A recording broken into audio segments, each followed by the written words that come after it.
another Well, I wouldn't taker? tell you that. I mean, it wouldn't be very smart for me to tell you that. You know, we're supposed to be a little bit secretive here.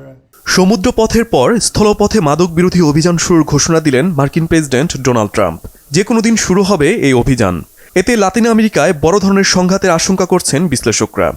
শুক্রবার oval অফিসে সাংবাদিকদের সাথে আলাপকালে president Trump হুঁশিয়ারি দিয়ে বলেন, সমুদ্রপথে আসা 96% মাদক আটকে দিয়েছে আমেরিকা। এবার স্থল অভিযানের মাধ্যমে বাকিটা বন্ধ করা হবে। তবে প্রেসিডেন্টের এই মাদক বিরোধী অভিযানকে মিথ্যা বলে উড়িয়ে দিয়েছেন ভেনেজুয়েলার প্রেসিডেন্ট নিকোলাস মাদুরো। বলেন, এই ব্ল্যাকমেইলের ফর্মুলা মূলত ভেনেজুয়েলাকে টার্গেট করে। ট্রাম্পের নজর ভেনেজুয়েলার তেল ও জ্বালানি। তবে কি যুক্তরাষ্ট্র ও ভেনেজুয়েলা বড় কোনো যুদ্ধের সামনে দাঁড়িয়ে? কি বলছেন বিশ্লেষকরা? গত সেপ্টেম্বর থেকে ভেনেজুয়েলার নিকটবর্তী ক্যারিবীয় সাগরে মাদক বিরোধী অভিযান শুরু করে যুক্তরাষ্ট্র। এসব অভিযানে মাদক পরিবহনকারী জাহাজে হামলা চালাচ্ছে ট্রাম্প প্রশাসন। এতে অসংখ্য প্রাণহানির ঘটনা ঘটেছে। এর আগে প্রেসিডেন্ট ট্রাম্প ভেনেজুয়েলার প্রেসিডেন্ট নিকোলাস মাদুরোকে বিশ্বের অন্যতম বৃহৎ মাদক পাচারকারী তকমা দেন। তাকে আটকের জন্য $1 মিলিয়ন পুরস্কারও ঘোষণা করেন তিনি। দুই প্রেসিডেন্ট প্রতিনিয়ত একে অন্যের বিরুদ্ধে মন্তব্য ছুড়ে পরিস্থিতি আরও ঘোলাটে করেছে।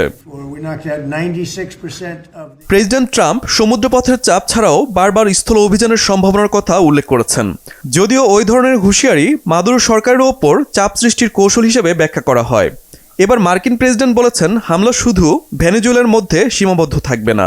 যুক্তরাষ্ট্রে মাদক পাচারকারী সবার বিরুদ্ধে এই ব্যবস্থার হুঁশিয়ারি দেন তিনি। এ বিষয়ে ভেনেজুয়েলার প্রেসিডেন্ট মাদুরো বলেছেন, তার দেশ কোনো বিদেশি আক্রমণের মুখোমুখি হলে তার জবাব দেওয়া হবে। প্রেসিডেন্ট মাদুরোর অভিযোগ, যুক্তরাষ্ট্র তাকে ক্ষমতাচ্যুত করতে অভিযান চালাচ্ছে। ভেনেজুয়েলার উপকূল থেকে জ্বালানি তেলবাহী ট্যাঙ্কার জব্দ করার ঘটনাকে সামনে এনে প্রেসিডেন্ট মাদুরো বলেন, জ্বালানি তেলের দিকে নজর যুক্তরাষ্ট্রের। বিষয়গুলোকে একেবারেই উড়িয়ে দিচ্ছেন না বিশ্লেষকরা। তবে মাদক বিরোধী অভিযানের নামে কোনো দেশের ভূখণ্ডে হামলা হলে তা কাম্য নয় বলে মত বিশ্লেষকদের। শহীদ আরাফাত, বাংলাভিশন নিউজ ডেস্ক।